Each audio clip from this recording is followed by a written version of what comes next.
My name is VJ Freehouse and I'm 27 years old. I am a hip-hop teacher, choreographer, dancer. I teach at the Image Studio of Dance at Lego Performing Arts Academy and Westlake Dance Center. I started dancing because of a Michael Jackson video called Smooth Criminal. And I think that was a big defining moment, probably the first defining moment in my entire dance career. I think I was about 4 when I first saw it. That made me want to start dancing, but I didn't start officially dancing until my sophomore year in high school in 1999.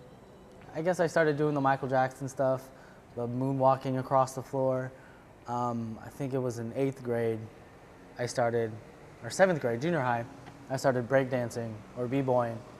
It's an interesting art form because you can take anything you hear and make anything you move into whatever you want it to present.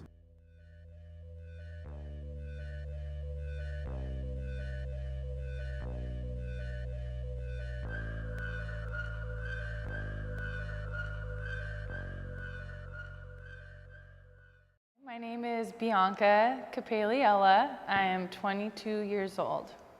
Hip hop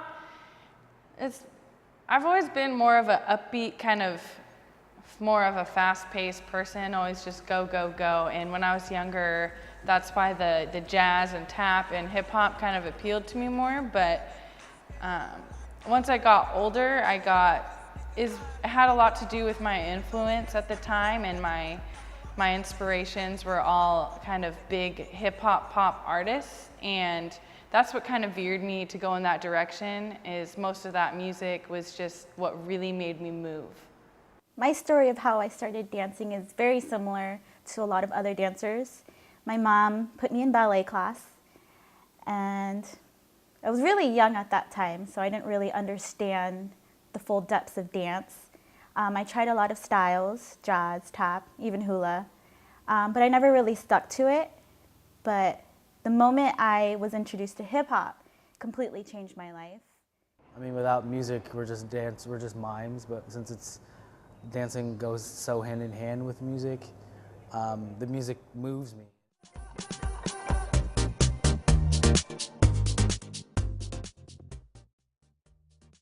The first thing you think of when you say hip hop, obviously, is the music. But culturally, it's the 4 elements: the b-boying, the emceeing, the DJing, and the graphing.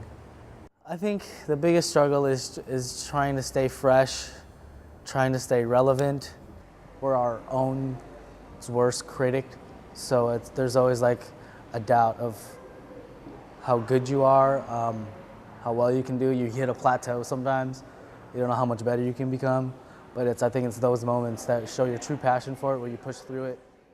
Hip hop stands out to me, and when I hear people say the words hip hop, I just think about like my passion and my work. And I know when I was younger, my inspiration was always my mom, because I know there was times when I would want to quit or not go to dance and just want to hang out with my friends, and my mom saw something in me that I didn't see in myself, and she would just never let me quit and just always make me go back and stick with it. And I'm really grateful for that, because it's turned into way more than just an after-school activity for me. It's turning into a career.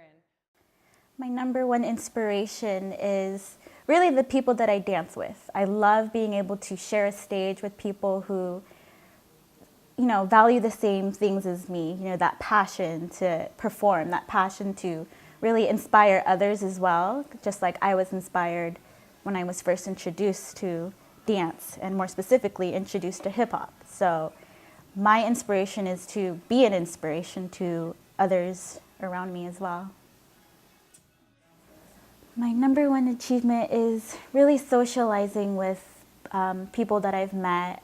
I've really made some great friendships through dance and my crew, and not just my crew, but other people, other dancers who thrive for the same thing as me.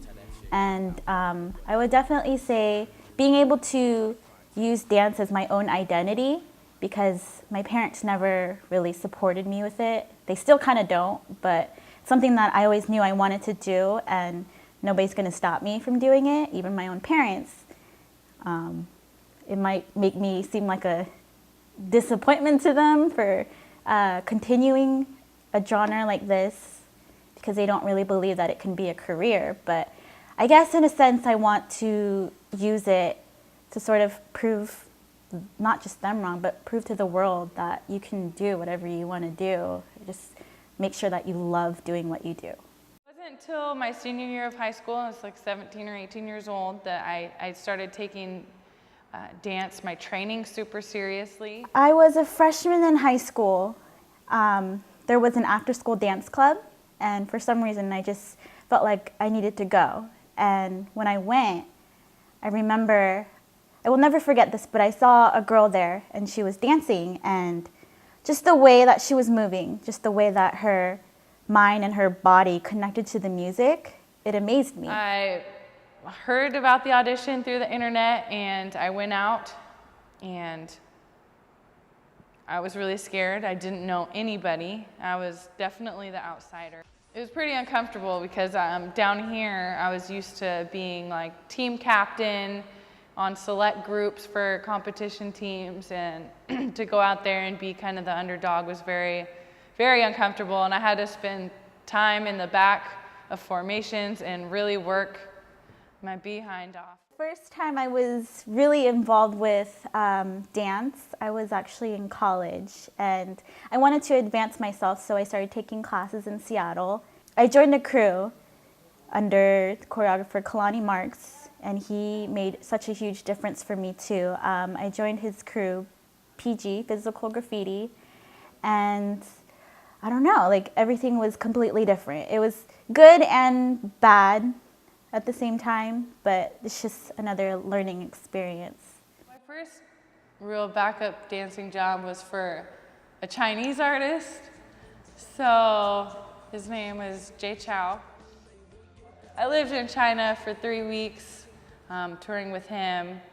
So this past year, I've got to do some work with an artist named Macklemore, which he's more geared toward kids my age, like college kids. I'm sort of on a dance break right now. When I first quit my crew, it was mainly because I couldn't really handle everything that came with the dance life. Dance life, well actually entertainment industry in general, it's a very harsh world. You're always being critiqued, you're always being criticized or compared to other dancers and other artists, really.